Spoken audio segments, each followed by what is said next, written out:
Hi, I'm Nitya, your tutor at Nityaz Academy. Let's learn atomic structure and the periodic table together, step by step. Every atom has a tiny, dense center called the nucleus, packed with positively charged protons and neutral neutrons.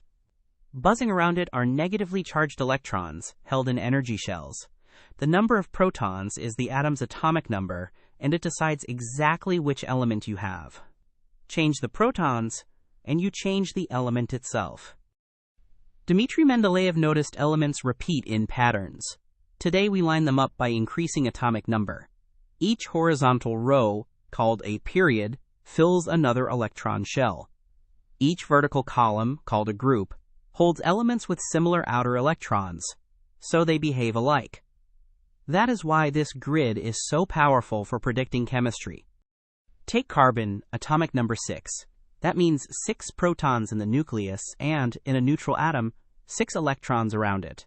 The first shell holds 2, leaving 4 electrons in the outer shell. Those 4 outer electrons let carbon bond in many directions, which is why carbon forms the backbone of all living things. Look at sodium in group 1. It has 1 lonely outer electron, so it reacts fiercely.